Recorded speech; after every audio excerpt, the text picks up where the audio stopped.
Entonces, muy buenos días para todos.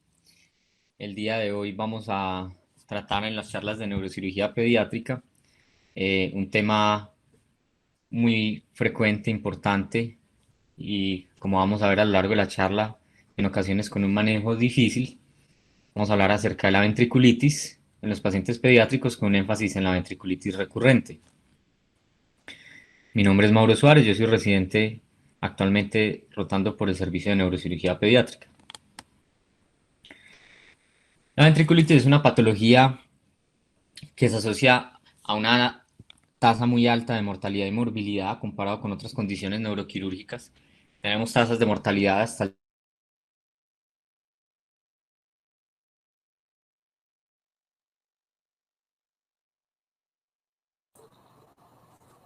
Se perdió el audio.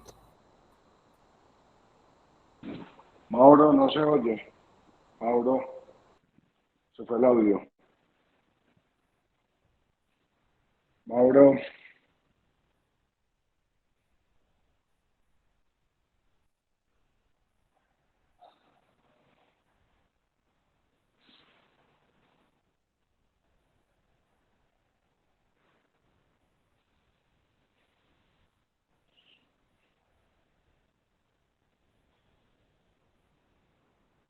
Mauro,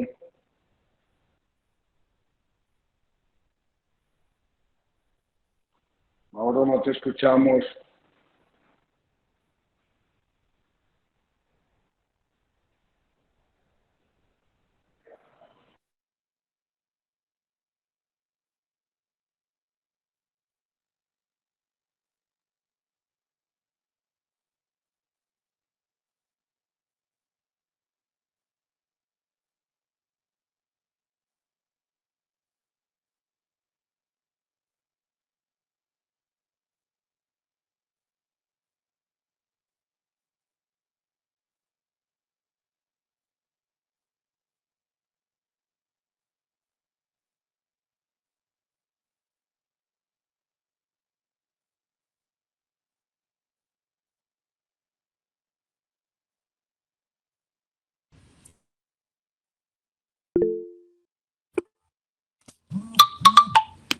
Ya Listo, Mauro se ahorita está sí. conectando otra vez.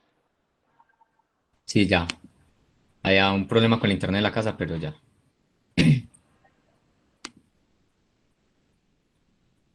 Listo. Ahorita sí todos me escuchan bien, sin problema. Sí, señor. Perfecto. Entonces, íbamos aquí en la introducción, decíamos que era una patología con una tasa de mortalidad importante y algunos patógenos más virulentos y más mortales pueden dar tasas de mortalidad hasta del 60%. Y en específico, esta patología tiene una alta tasa de deterioro neurológico a largo plazo. Hay mayor riesgo de presentar deterioro neurológico con esta patología que con otras patologías neuroquirúrgicas, hasta 5 veces más riesgo. Y característicamente, este deterioro neurológico va a ser sostenido en el tiempo, es decir, estos pacientes quedan con secuelas importantes desde el punto de vista cognitivo, motor, estado vegetativo, hasta en el 62% de los casos. Entonces, es una patología que debe abordarse de forma temprana y de tener un manejo muy específico para lograr resultados favorables. También quisimos traer este tema porque actualmente no existen protocolos estandarizados de diagnóstico y tratamiento, porque es una patología altamente variable. La epidemiología de la microbiología en esta enfermedad depende del sitio donde estemos y con esa variabilidad microbiológica los protocolos de manejo institucionales también se van a ajustar. Entonces es una patología que es muy cambiante en cuanto al diagnóstico, el manejo y no hay protocolos como acabamos de decir.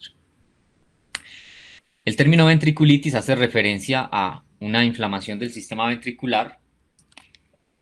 Esta inflamación puede ser dada por diversas causas. Recordemos que el solo hecho de tener algún dispositivo intracraneal, principalmente en el sistema ventricular, pero también puede ser extraventricular, va a conllevar una respuesta inflamatoria. Y esta respuesta inflamatoria genera cambios bioquímicos y clínicos que pueden ser idénticos a una ventriculitis infecciosa. Es por eso que nunca se nos puede olvidar que la ventriculitis tiene causas infecciosas y causas no infecciosas. Dentro de las causas no infecciosas podemos tener un sinnúmero de dispositivos como las derivaciones externas, las derivaciones ventriculoperitoneales, los monitoreos de presión intracraneal, los sistemas de estimulación cerebral profunda, todo lo que invade el sistema ventricular o extraventricular puede tener la capacidad de generar una inflamación, de generar signos clínicos, síntomas como fiebre, cefalea, algún grado de irritación meningia, cambios en el líquido, tanto citoquímicamente como en algunos parámetros no citoquímicos, que pueden hacernos pensar que el paciente está cursando con una ventriculitis. Esto hay que tenerlo claro. El día de hoy nos vamos a centrar principalmente en las causas infecciosas de la ventriculitis. La ventriculitis tiene múltiples definiciones en la literatura a lo largo del tiempo y vemos que principalmente le dan valor a la temperatura y a los parámetros citoquímicos del líquido cefalorraquídeo en la mayoría de definiciones. Pero como sabemos, la fiebre ocurre hasta en el 87% de los pacientes con alguna lesión cerebral. Llámese accidente cerebrovascular, trauma craneoencefálico, hemorragia subaracnoidea o incluso el mismo estado posoperatorio. Como sabemos, esta patología se da principalmente en los pacientes con algún estado posoperatorio. Entonces, la fiebre no es un signo específico para diferenciar entre neuroinfección y un estado no infeccioso que genere lesión en el cerebro. Por otro lado, todas estas patologías que pueden conducir a fiebre generan algún grado de inflamación o respuesta inflamatoria en el sistema ventricular y con esto puede haber algún grado de pleocitosis en el líquido cefalorraquídeo, elevación de proteínas y consumo de glucosa. Y todo esto puede hacer que tengamos confusión sobre si el paciente está cursando o no con una infección. Actualmente se recomienda usar la definición del CDC del año 2021 para abordar estos pacientes con ventriculitis, y esto es porque es completa, incluye 3 criterios, criterios clínicos, criterios bioquímicos y criterios microbiológicos. Siempre debemos tener estos 3 criterios a la hora de definir la existencia o no de ventriculitis infecciosa en un paciente, y lo primero es que debemos tener aislado el germen por cultivo de líquido cefalorraquídeo, pero adicionalmente, para saber que el paciente cursa con una infección activa por ese germen, debemos tener al menos 2 de los siguientes criterios clínicos: fiebre o cefalea, signos meningios, déficit de pares craneales, y al menos uno de los siguientes citoquímicos o serológicos en líquido y en sangre. Debemos tener incremento celular, elevación de proteínas o disminución de glucosa, evidencia de organismos en el grande líquido cefalorraquídeo, hemocultivos positivos o alguna variable de valor serológico sanguíneo en líquido para ese microorganismo. Si nosotros juntamos estos criterios, es decir, confirmación microbiológica del patógeno en el cultivo, más criterios clínicos, bioquímicos o serológicos, tenemos un diagnóstico de una ventriculitis infecciosa. Siempre a la hora de abordar estos pacientes hay que tener claro si tiene algún factor de riesgo o no para presentar ventriculitis. Los factores de riesgo más importantes son aquellos pacientes con algún grado de inmunosupresión, el sangrado intraventricular, primario o secundario, también genera riesgo de ventriculitis, pacientes que han tenido más de una intervención neurológica. También se ha descrito el tamaño de la craneotomía y el tamaño de la apertura dural. A mayor apertura dural, más riesgo de realizar ventriculitis. Cuando el paciente tiene catéteres de derivación ventriculoperitoneal o derivación externa, recordemos que hay una ocurrencia bimodal, elevando la frecuencia de esa infección relacionada al catéter hacia el 7.º día y posteriormente un pico al 10.º día y posterior a los 14 días. También es muy importante la manipulación de ese catéter. A mayor manipulación, más riesgo de ventriculitis. Si hay alguna técnica o no de lavado frecuente de ese sistema, de lo cual vamos a hablar después. A mayor número de toma de muestras de ese sistema, mayor riesgo de ventriculitis, y pacientes con fístula de líquido cefalorraquídeo también. Un tema muy controversial que vamos a revisar posteriormente es los protocolos de cambio de derivación, y es algo que probablemente los infectólogos solicitan muy frecuentemente a neurocirugía. Paciente que lleva con más de 5 días una derivación externa, si la vamos a cambiar o no. Como vamos a ver, eso aumenta el riesgo de ventriculitis. ¿Cómo hacemos el diagnóstico de ventriculitis? Nos basamos en los antecedentes y con ello en los factores de riesgo que acabamos de nombrar. Nos basamos en el hallazgo clínico del paciente, si tiene o no signos de neuroinfección y ventriculitis, los hallazgos imagenológicos y las pruebas de laboratorio del líquido cefalorraquídeo.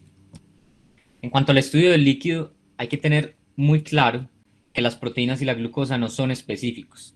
Van a ser poco sensibles y específicas en cuanto al diagnóstico de una neuroinfección, y más en estos pacientes que la mayoría van a tener algún tipo de implante o cuerpo extraño en el sistema ventricular. Y eso es porque estos cuerpos extraños generan una reacción inflamatoria crónica y muchas veces los parámetros del líquido cefalorraquídeo nunca llegan a la normalidad. Entonces no nos podemos basar únicamente en las proteínas y la glucosa. Adicionalmente, hay que tener claro que no hay una correlación directa entre la gravedad de la infección y las anormalidades que yo vea en los parámetros del líquido cefalorraquídeo.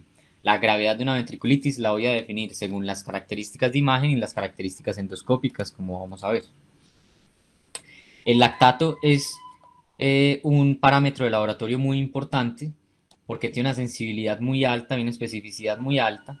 Recordemos que tenemos un límite de 4 en pacientes no operados y 4,5 en pacientes posoperatorios con una sensibilidad del 93% y una especificidad del 99% para diagnosticar infección en el sistema nervioso central.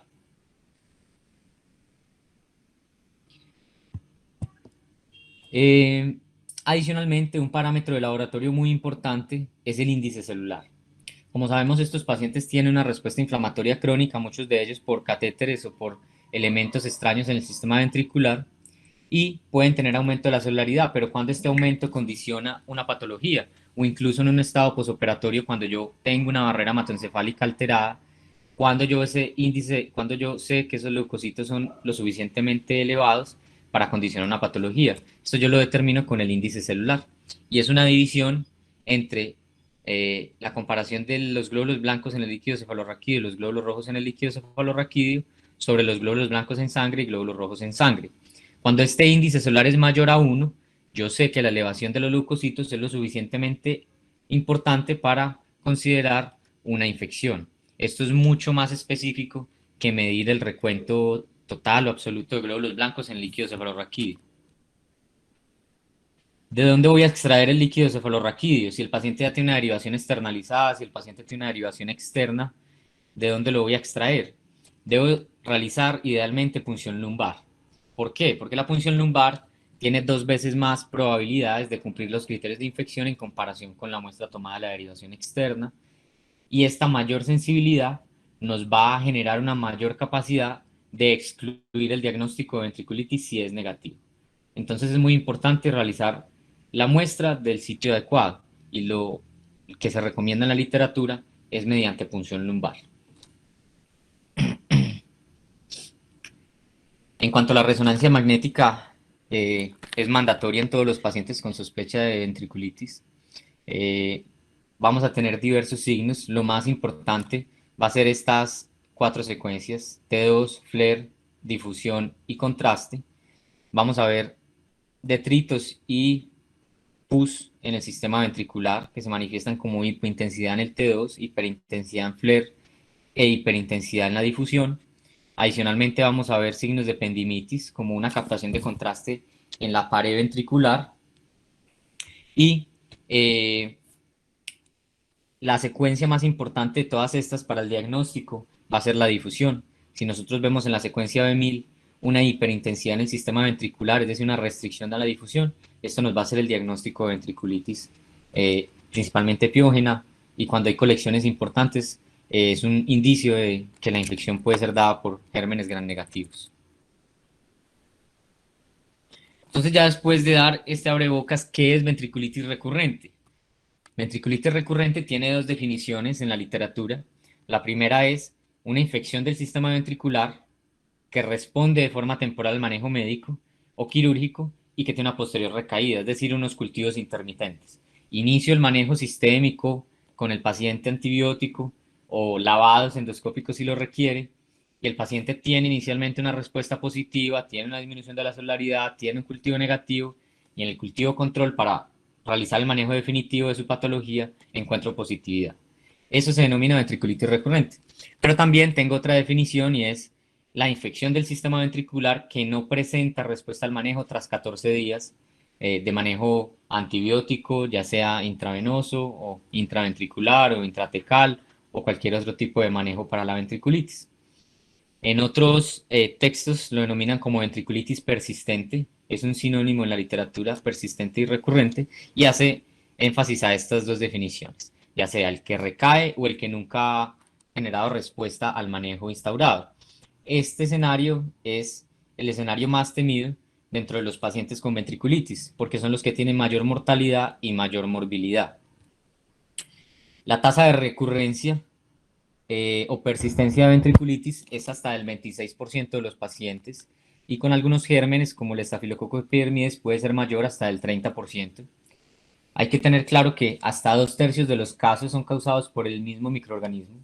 Entonces, si nosotros negativizamos un líquido de un paciente con estafilococo epidermidis y presenta una recurrencia de su ventriculitis, en el 60% de los casos va a ser por el mismo microorganismo.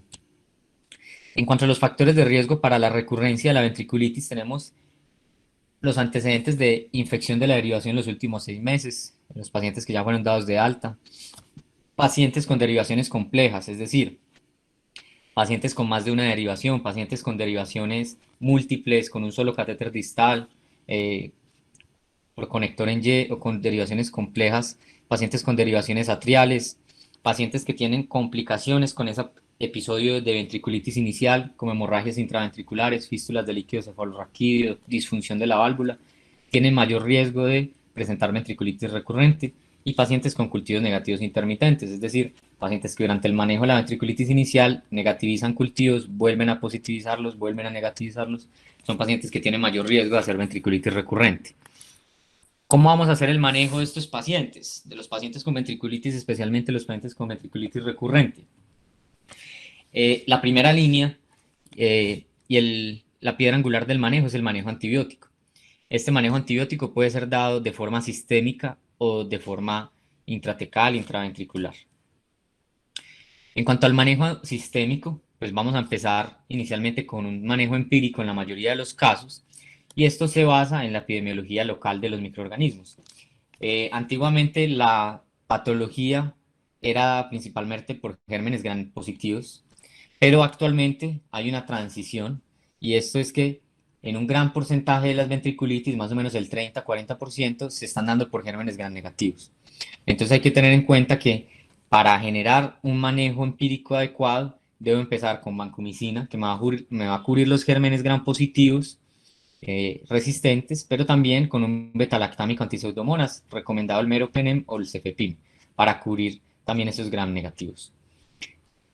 Con estos pacientes voy a tomar una muestra de líquido, voy a empezar un manejo antibiótico empírico y yo debo tomar un nuevo líquido hacia el tercer o quinto día máximo de manejo antibiótico.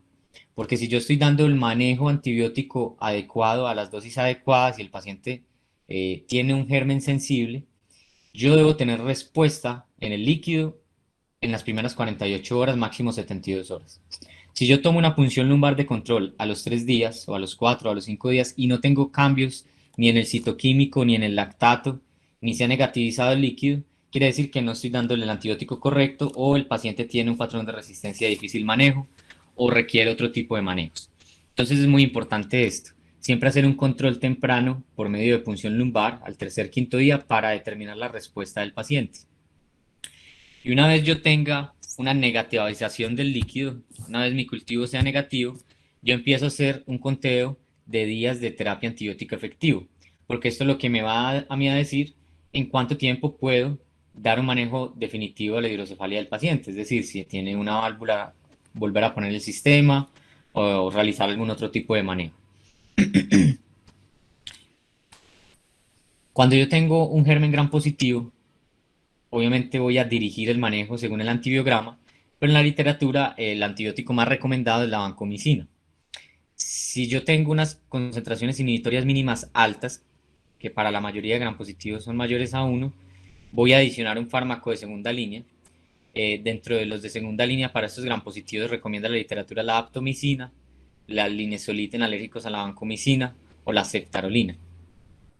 Y es muy importante saber cuánto va a ser los días de tratamiento efectivo que le voy a dar a los pacientes. Cuánto tiempo manejo de antibiótico después del cultivo negativo. Para gérmenes gram positivos va a ser 14 días efectivos de tratamiento. Es decir, empiezo el tratamiento empírico, hago la punción lumbar, hago la punción lumbar de control el tercer día, si sale negativa le doy 14 días más de tratamiento. Para gérmenes gram negativos, la terapia antibiótica de elección va a ser el meropenem o el cefepime.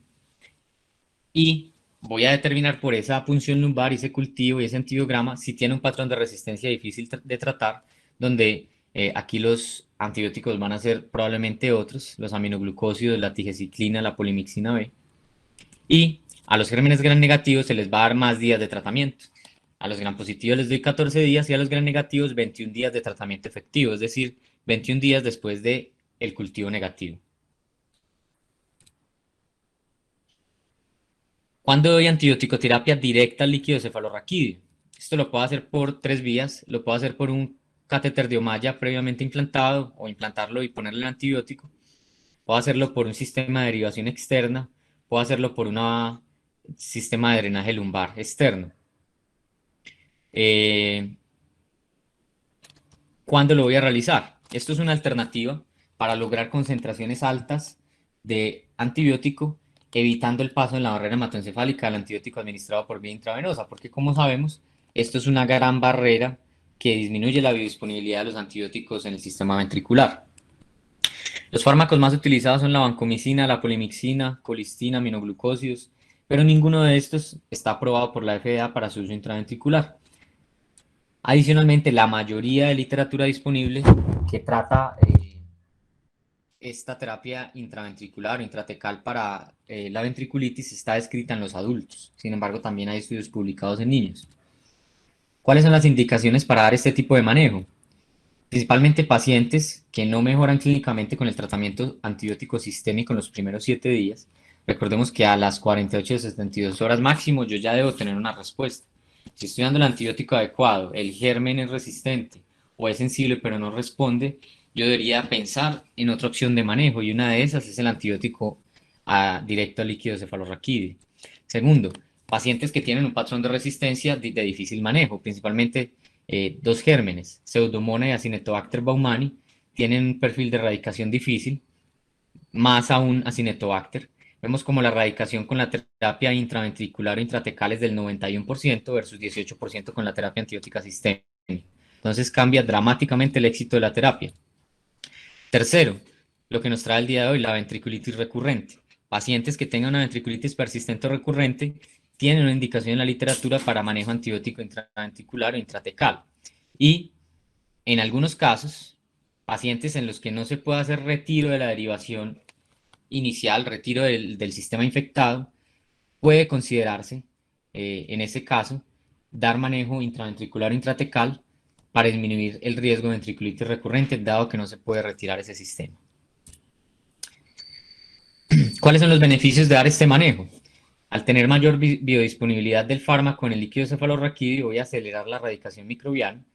Esto me genera una mayor recuperación microscópica del líquido y conlleva una menor estancia hospitalaria y una disminución de la mortalidad, que en estos gérmenes de difícil manejo pueden ser del 55-60% y puede disminuir la mortalidad directo al líquido cefalorraquídeo, sea hasta 3 días después de la esterilidad del líquido, comprobada por cultivo, pero puede durar hasta 3 semanas después de la negatividad del cultivo.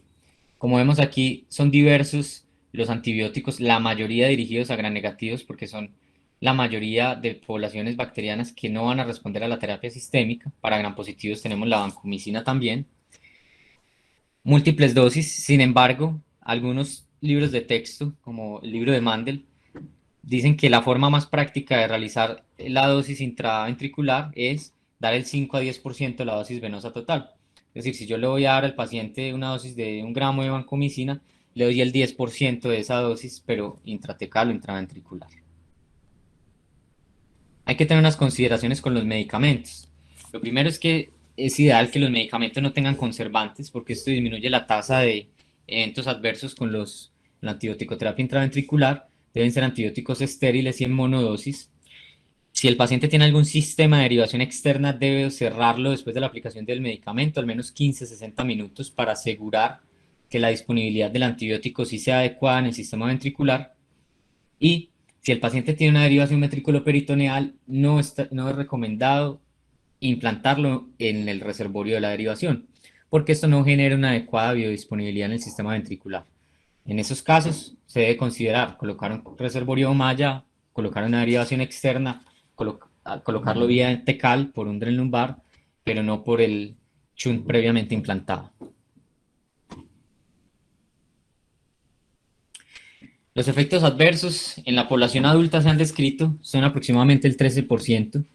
Hay que tener en cuenta que hay un mayor riesgo de infección del catéter porque se va a manipular más cuando se administra por una derivación externa. Puede conllevar a meningitis química hasta en el 11% de los pacientes y a convulsiones en el 7% de los pacientes. Por esta razón, deben reservarse para casos seleccionados. Y yo creería que las tres mejores indicaciones para eso son pacientes que no mejoran clínicamente con el tratamiento sistémico en la primera semana, pacientes con gérmenes con patrones de difícil tratamiento por resistencia, principalmente a Humana y Pseudomonas, y pacientes con ventriculitis recurrente. Siempre se debe retirar la derivación antigua en una ventriculitis, es decir, un paciente tiene una DVP desde los 2 años de edad, ingresa a los 7 años, tiene un diagnóstico de ventriculitis, la debo retirar. Bueno, la verdad hay múltiples estudios descritos al respecto, pero el único estudio prospectivo que ha evaluado si se debe retirar o no la derivación y en qué momento retirarla es este estudio. Como vemos, es un estudio de 1980 realizado en Estados Unidos. Y este estudio lo que hizo fue coger a 30 pacientes, es un estudio prospectivo aleatorizado, y los aleatorizó en 3 grupos, de 10 pacientes cada uno. Al primer grupo no le retiró la derivación, al segundo grupo le hizo reemplazo de derivación en una etapa, que ya les voy a explicar qué es, y al segundo grupo un reemplazo de la derivación en 2 etapas. El primer grupo no le retiró la derivación y le dio simplemente manejo antibiótico. La tasa de curación fue del 30%. Al segundo grupo le reemplazó la derivación en una etapa. ¿A qué se refiere esto? El paciente llega con una derivación ventriculoperitoneal, signos de infección, una probable ventriculitis, le externalizaron el sistema, le dieron manejo antibiótico, punción lumbar de control al tercer día, negativo, 14 o 21 días de manejo antibiótico dirigido, comprobaron una negatividad en segundo cultivo y posteriormente retiraron la derivación antigua y pusieron una nueva. Tercer grupo, reemplazo de derivación en 2 etapas. ¿A qué se refiere esto? El paciente llega con ventriculitis, yo retiro el sistema de derivación antiguo, pongo una derivación externa, doy el manejo antibiótico efectivo, compruebo negatividad de cultivos y luego retiro la derivación externa y pongo el sistema nuevo. Como vemos, la tasa de curación de los dos es similar. La tasa de curación del grupo B es del 90%, la tasa de curación del grupo C es del 100%. Hay que tener en cuenta, y lo han descrito otros estudios, con esta reemplazo de la derivación en 2 etapas, que es lo que usualmente solicita infectología, tenemos mayor riesgo de aumentar la severidad de la ventriculitis por una infección retrógrada secundaria. Es decir, si el paciente llega con una ventriculitis por epidermidis, yo puedo tener una infección secundaria retrógrada por otro patógeno de la piel o por otro patógeno hospitalario con esta derivación ventricular externa, que adicionalmente va a tener un menor diámetro de tunelización que una derivación ventriculoperitoneal externalizada. Entonces hay que tener eso en cuenta. ¿Cuándo debemos poner nuevamente la derivación ventriculoperitoneal si el paciente la tenía después de una ventriculitis? Esto depende del germen. Si yo tengo un gram positivo y yo ya tengo una negativización de mi cultivo hacia el tercer día, es decir, en la primera punción control, yo debo hacer una segunda punción control hacia el 9º día. Recordemos que los días de tratamiento efectivo son 14. Si hacia el 9º día el paciente sigue con el líquido negativo, yo voy a realizar la DBP más o menos hacia el día 10 o 11. ¿Para qué? Para asegurar al menos 72 horas de antibiótico durante el posoperatorio y así cubrir 14 días efectivos de antibiótico a mi paciente. La mayoría de días antes de implantar el sistema y al menos 72 horas después de implantar el sistema. Si yo tengo gram negativos, recordemos que la terapia efectiva son 21 días, la segunda punción controlada va a ser hacia el día 14. Y si el líquido es negativo, voy a realizar la cirugía hacia el día 18, 17, 18, para asegurar al menos nuevamente 72 horas de antibiótico después de colocar el sistema. Entonces, si es un gran positivo, hacia el día 11, si es un gran negativo, hacia el día 18. Al menos 48, lo más recomendado, 72 horas de manejo antibiótico posterior a la cirugía, para disminuir el riesgo de recurrencia de ventriculitis. ¿Cuándo está indicado el manejo neuroendoscópico en la ventriculitis? El manejo neuroendoscópico tiene un gran papel en la ventriculitis recurrente, principalmente en aquella que tiene un fallo al antibiótico intravenoso de al menos 14 días. Aquí vemos condiciones en las que uno puede indicar un manejo neuroendoscópico y es cuando tiene empiemas intraventriculares, principalmente este estado por gérmenes gram negativos, cuando tiene abscesos intraventriculares o cuando tiene múltiples compartimentos intraventriculares, porque esto va a cambiar la dinámica del líquido cefalorraquídeo y va a ser muy difícil la curación del mismo. Adicionalmente, los hallazgos neuroendoscópicos van a tener un valor pronóstico en los pacientes. Vemos cómo con el manejo sistémico más manejo neuroendoscópico, la tasa de cura de las ventriculitis recurrentes asciende hasta el 96%. Y el manejo neuroendoscópico disminuye la mortalidad en la ventriculitis recurrente del 30% al 6%. Entonces, en estos pacientes está indicado el manejo neuroendoscópico. ¿En qué consiste? Con el neuroendoscopio se pueden hacer dos abordajes, un abordaje monoventricular, un abordaje bilateral. Los dos están descritos. Los autores que recomiendan el abordaje biventricular dicen que no hay puntos ciegos. Cuando uno entra por un abordaje monoventricular, incluso después de realizar una septostomía, eh, hay un punto ciego en la pared más medial y posterior del ventrículo lateral contralateral. Sin embargo, las dos técnicas están descritas. Y este manejo endoscópico tiene un factor pronóstico y un factor terapéutico. Desde el punto de vista pronóstico, nosotros tenemos esta escala divide la agresividad de las ventriculitis en 4 grados y esto va a depender de el color del líquido cefalorraquídeo. Aquí vemos los grados de 1 al 4 de la gravedad de la ventriculitis. Vemos que el color del líquido puede ser claro, amarillento o turbio, como los grados 3 y 4. Si el paciente tiene una ependimitis granular, es decir, puntos en el epéndima, si tiene pocos, moderados o excesivos, si el paciente tiene compartimentos intraventriculares, que puede tenerlos en el grado 3 y 4, si el paciente tiene alguna deformidad del foramen de Monro, ¿sí? O si el foramen de Monro está permeable o no. Vemos que en las infecciones muy severas el foramen de Monro está cerrado, ¿sí? Hay membranas infecciosas obstruyendo el foramen de Monro. Si tiene un tercer ventrículo tapado con una membrana engrosada, como lo vemos acá, o si la membrana está transparente, como lo vemos en el grado 1, y si tiene abscesos intraventriculares, como lo vemos acá. Todas estas clasificaciones lo que van a hacer es predecir el número de procedimientos endoscópicos en promedio que va a requerir el paciente. Pacientes con grado 1 y 2 se va a requerir en promedio una cirugía. Pacientes con grado 3 en promedio 2 cirugías endoscópicas. Y pacientes con grado 4, es decir, aquellos con abscesos intraventriculares, con líquido turbio, ependimitis granular excesiva, con membranas que obstruyen el foramen de Monro, un plexo coroideo infectado, oscuro, con membranas, van a requerir en promedio 3 o más cirugías. Y esto nos da una idea del pronóstico y la necesidad de manejo de ese paciente. ¿Qué se hace desde el punto de vista endoscópico? Desde el punto de vista endoscópico, uno puede realizar técnicas intraendoscópicas o extraendoscópicas, es decir, utilizando los puertos del endoscopio o paralelo al endoscopio. Se puede resecar los coágulos intraventriculares, los detritos en las paredes ventriculares, se puede fenestrar aquellas membranas que estén obstruyendo el sistema ventricular, puede incluso entrarse al cuarto ventrículo, se puede usar endoscopía rígida o flexible y limpiar los detritos del cuarto ventrículo. Y aquí vemos cómo el cirujano cambia una técnica extraventricular, con ayuda de la succión empieza a retirar todos esos detritos intraventriculares, se puede retirar de forma endoscópica los catéteres previamente implantados y se puede poner con guía endoscópica nuevos catéteres. Entonces es una técnica muy versátil.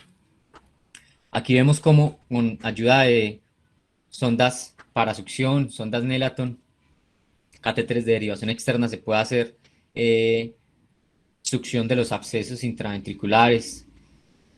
Aquí vemos una tomografía con reconstrucción intraoperatoria, le hacen al paciente una imagen y vemos cómo tiene un catéter de derivación externo, tiene la entrada del endoscopio y tiene la entrada de una succión al lado, paralela, una técnica extraendoscópica para retirar los detritos. Siempre es importante tener claro que por efecto de la gravedad y por la configuración de los ventrículos, la mayoría de las colecciones se van a ir hacia los cuernos occipitales, el tercer ventrículo y el cuerno temporal. Entonces es importante explorar muy bien estos espacios del sistema ventricular. Aquí vemos un caso de un paciente con un absceso en el acueducto de Silvio, un paciente pediátrico, y vemos cómo por medio de una sonda de succión encuentran esa lámina en el acueducto de Silvio, realizan una resonancia intraoperatoria, determinan que están adecuadamente en el absceso y realizan succión de ese absceso en el acueducto de Silvio. Estas son las resonancias de control posoperatoria. Vemos cómo el paciente tiene una gran mejoría de la ventriculitis y de las colecciones y principalmente del absceso que tenía en el cuarto ventrículo y en el acueducto de Silvio. Entonces se puede llegar incluso a esos espacios tan distantes.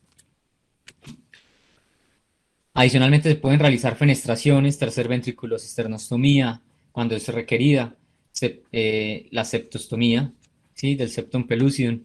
Es una técnica que puede ayudar a restablecer la circulación del líquido cefalorraquídeo, pero principalmente en casos de atrapamiento ventricular, de hidrocefalia unilateral. Siempre que uno encuentra una obstrucción en el foramen de Monro, ya sea por una membrana infecciosa o por otro tipo de etiología, se debe realizar septostomía. Y lo que se ha demostrado es que cuando se realiza, mejora la irrigación intraventricular y mejora la biodisponibilidad del antibiótico porque este fluye entre ambos lados del sistema ventricular de una forma más efectiva. ¿Cuándo está indicada la tercer ventriculostomía endoscópica en estos pacientes con ventriculitis? Simplemente vamos a realizar esta técnica en pacientes que tengan hidrocefalia no comunicante. En aquellos pacientes con hidrocefalia comunicante, la tasa de éxito es muy baja. Si la hidrocefalia es no comunicante, la vamos a realizar. ¿Cuándo la vamos a realizar? Idealmente, al menos 6 meses después de curada la infección. ¿Por qué no en el evento agudo? Por dos motivos. Primero, en el evento agudo tiene baja tasa de éxito porque todo el sistema de reabsorción está dañado. Necesita un tiempo de recuperación para que el paciente pueda recobrar la reabsorción de líquido cefalorraquídeo y por la infección eso está dañado. Y segundo, porque tengo un riesgo importante de contaminar la cisterna prepontina y generar complicaciones adyacentes al tallo cerebral que van a generar mayor morbimortalidad en los pacientes. Entonces, en el evento agudo no está indicado. Se puede realizar en pacientes con hidrocefalia no comunicante al menos 6 meses después de curada la infección y las tasas de éxito son de hasta el 60% a los 5 años. Uno pensaría, si la tasa de éxito es del 60%, vale la pena intentarlo. Sí vale la pena porque incluso en los pacientes donde falla la tercer ventriculostomía endoscópica, hay un beneficio en realizarla. Y es que se ha visto a largo plazo que aquellos pacientes donde falla la tercer ventriculostomía y se les realiza DBP, a largo plazo los pacientes tienen menor disfunción de su DBP y menor morbimortalidad en caso de realizar disfunción. Entonces, vale la pena intentar la endoscopia en estos pacientes siempre que tengan hidrocefalia no comunicante. ¿Qué estrategias tenemos de prevención para evitar la ventriculitis? La más importante es la profilaxis antibiótica periinserción, es decir, dar antibióticos antes, durante y después, al menos 24, 48 horas después de colocado el catéter. Actualmente este es el estándar, el gol estándar en la cirugía de derivación ventriculoperitoneal y de derivación ventricular externa, porque tenemos tasas de reducción de la ventriculitis hasta del 50%. También tenemos otras estrategias como los catéteres impregnados de antibiótico o impregnados con plata. Algo muy interesante es que los catéteres impregnados con antibiótico solo van a cubrir gérmenes gram positivos y recordemos que la epidemiología ha venido cambiando y los gram negativos cumplen un papel muy importante en esta patología ahora. Lo que va a hacer esta impregnación, o ya sea con antibióticos o con plata, va a ser impedir la colonización del catéter durante su colocación. Ellos tienen un efecto máximo en los primeros 30 días, que son el pico de las infecciones tempranas con los pacientes que son llevados a derivación. Por eso son tan efectivas. Y puede tener una reducción hasta del 62% de la tasa de ventriculitis posoperatoria. Adicionalmente, debemos tener claro que entre menos manipulemos un catéter, si el paciente tiene una derivación externa, menos riesgo va a tener de ventriculitis. Algunos estudios se han realizado con respecto a los protocolos de lavado en el sitio de inserción y el sistema de derivación externa diario, entre los cuales lo que más ha dado resultado es la clorexidina con base alcohólica y siempre es importante, como todos sabemos, retirar las derivaciones externas cuanto antes sea posible. La pregunta que muchas veces nos hacen desde infectología: vamos a cambiar el catéter de derivación, ya lleva 5 días con él. Hay diversos estudios, uno de los estudios más importantes es este, publicado en el 2002, y es un estudio aleatorizado, prospectivo, que lo que intentó fue determinar si había algún beneficio en realizar cambios de forma rutinaria en los sistemas ventriculares externos para disminuir la incidencia de infección. 103 pacientes con derivaciones externas se aleatorizaron. Unos pacientes recibían cambio rutinario cuando llevaban más de 5 días con el catéter y otros no se les realizó el cambio. ¿Qué se encontró? Eh, no, los pacientes tenían una tasa de infección mayor cuando se les realizaba cambio rutinario. Vemos que la tasa fue del 7,8% versus 3,8% en el grupo control. Entonces, no hay una, y lo mismo hay en otros estudios, no hay una base científica para decir que estos pacientes deben ser llevados a recambio rutinario del sistema ventricular. Adicionalmente, vemos que la estancia en UCI, el GOS a 3 meses, tampoco tuvo una diferencia en los pacientes que fueron llevados a recambio rutinario. ¿Qué conclusiones tenemos de la charla? El manejo antibiótico intravenoso temprano y dirigido por antibiograma es el estándar de manejo inicial en los pacientes con ventriculitis. ¿Es mandatorio el retiro del sistema de derivación antiguo? Siempre es mandatorio. Lo podemos realizar en un protocolo de 1 o 2 pasos. En el protocolo de un paso nos evitamos una cirugía y disminuimos el riesgo de infección secundaria retrógrada de un sistema de drenaje ventricular externo. Sin embargo, también está avalado realizarlo en 2 pasos. La antibioterapia intraventricular o intratecal es un manejo que está indicado en los pacientes con no respuesta al manejo sistémico, con una ventriculitis recurrente o con un sistema de derivación que yo no puedo retirar, y esto va a acelerar la respuesta antimicrobiana y disminuye la estancia hospitalaria y la mortalidad en casos difíciles. Y el manejo endoscópico disminuye dramáticamente la mortalidad y mejora las tasas de cura en las ventriculitis recurrentes en las indicaciones que vimos: pacientes con abscesos intraventriculares, pacientes con empiema intraventricular, pacientes que tengan una falla al manejo antibiótico intraventricular o sistémico por más de 14 días. Muchísimas gracias. Esto era lo que teníamos para hoy. Gracias, Mauro. Eh, Me llama la atención que varias cosas. Primero dijiste que el 26% de las ventriculitis se volvían recurrentes. Aunque eso es un número muy alto, yo creo que realmente es un poco más. Lo segundo que me llama la atención es que no hablaste del pronóstico. ¿Qué pasa con estos niños neurológicamente? Profe, ¿Por qué hago la pregunta? aproximadamente el 62% tiene una secuela a largo plazo. Eso es muy variable según el germen, pero lo que han mostrado los estudios a largo plazo es que el 60% tiene algún grado de secuela motora, cognitiva o desde el punto de vista de epilepsia a largo plazo. Sin embargo, lo que se ha visto es que cuando se hace en gérmenes de difícil manejo, el manejo multimodal con endoscopia, manejo antibiótico sistémico, el pronóstico mejora mucho. Creo que estás exageradamente optimista. Yo no soy tanto. Yo creo que esta es una patología se vuelve una enfermedad crónica, intratable y que ninguna forma de tratamiento va a terminar siendo efectiva. Y cuando empezamos a usar antibióticos intratecales estamos realmente perdidos y el pronóstico del niño es supremamente malo. Sin embargo, me gustaría oír el concepto de Eduardo, porque yo sí soy muy pesimista con estos pacientes y creo que es una enfermedad intratable, entre otras cosas, porque se van formando tabiques que generan una hidrocefalia tabicada, el cerebro se va reabsorbiendo y finalmente terminamos con un niño con una, perdón la expresión, una coca llena de agua, llena de tabiques y con pus, eh, en todas sus expresiones. Entonces, me parece importante el concepto de Eduardo, si no es tan pesimista como yo.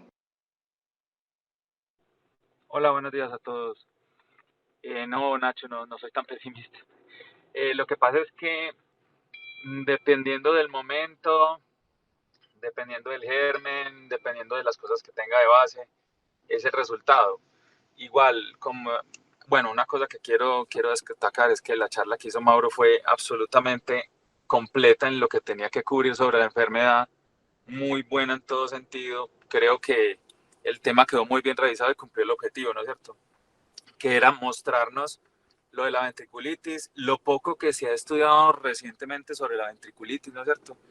Y la cantidad de opciones que tenemos para precisamente reducir estas complicaciones. Ahora bien, las complicaciones de las que estás hablando, Nacho, tienen unos factores asociados y es el tiempo que estuvo infectado, el tratamiento antibiótico efectivo y las características intraventriculares del germen, ¿no es cierto?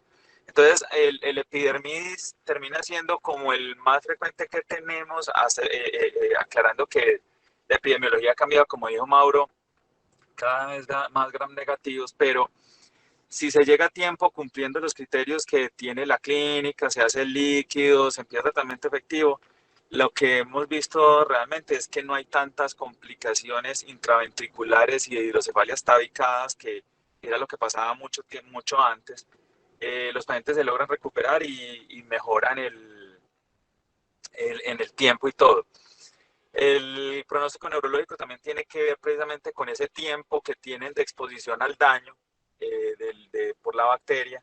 Si se hace a tiempo, uno ve niños que a pesar de que no quedan normales, son bastante funcionales eh, cuando uno los evalúa a largo plazo, que cada vez son más porque se logra hacer diagnósticos rápidos. Ahora bien, dentro de este protocolo que mostró Mauro, que es muy completo y cubre todos los extremos, es muy importante ser bien metódicos en hacerlo siempre para lograr estandarizar bien el resultado. Nosotros aquí en el hospital y en general los pacientes que yo tengo que hacen la infección, hago el manejo a un paso, como dijo Mauro. Me gusta un paso porque en nuestras unidades especiales y cuidados intensivos no saben manejar bien las ventriculostomías y terminan sobreinfectados. Un estudio que hicimos con Daniel y Lulú cuando se iban a graduar nos mostró que la mayor tasa de sobreinfección de estas ventriculostomías era por gérmenes gram negativos, E. coli, sobre todo E. coli y algunos enterococos por la cercanía y el mal uso y aseo de la ventriculostomía. Entonces, si yo miro el daño que puedo hacer con una ventriculostomía al sobreinfectarlo con un bicho que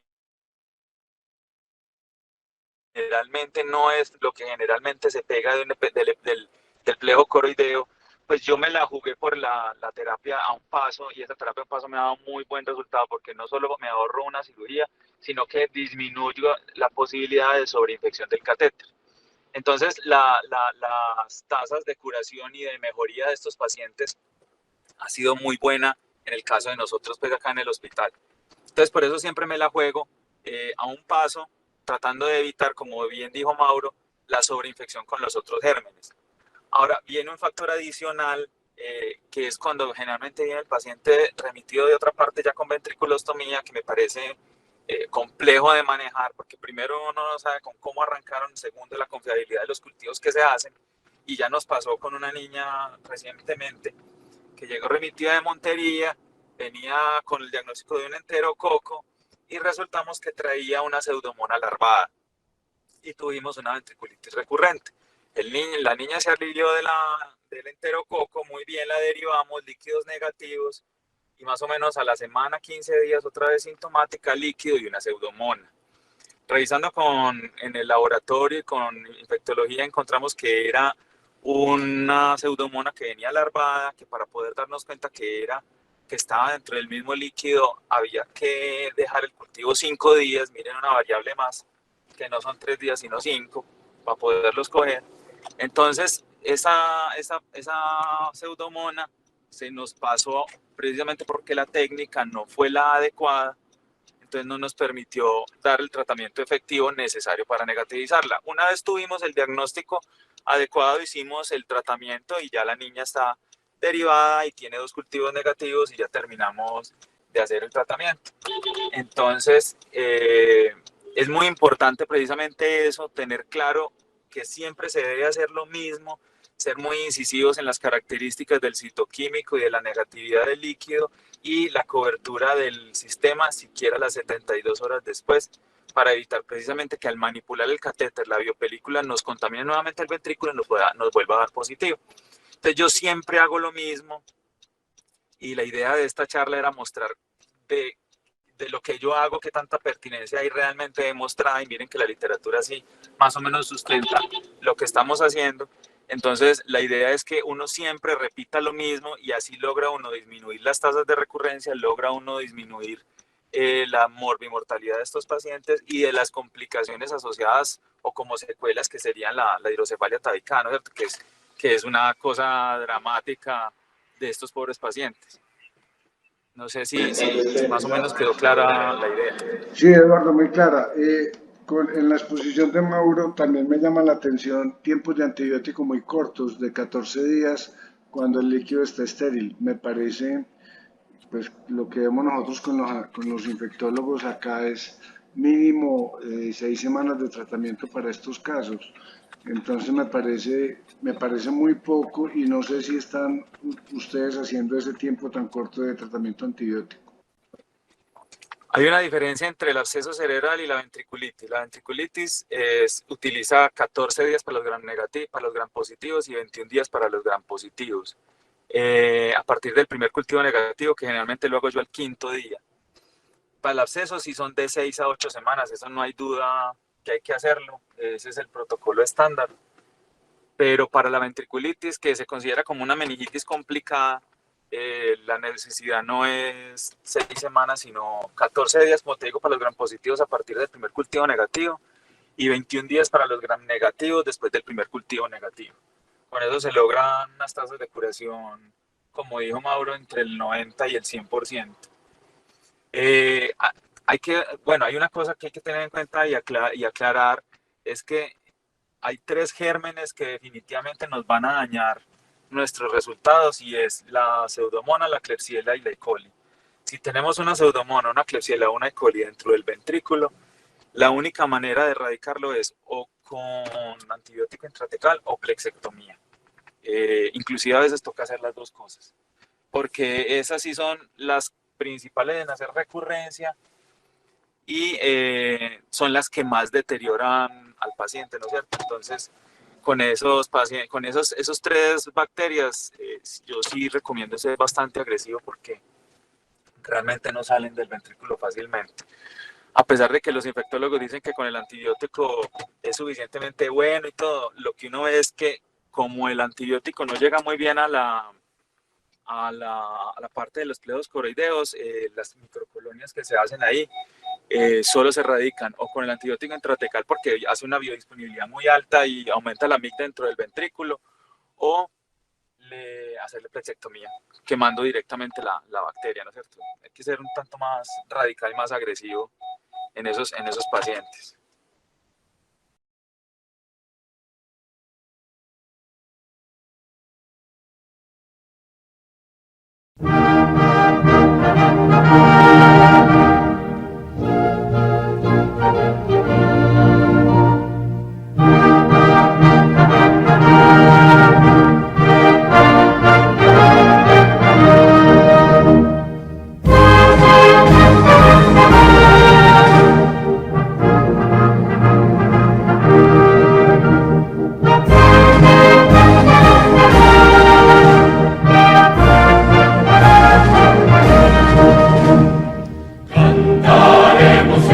Entusiastas a nuestra universidad,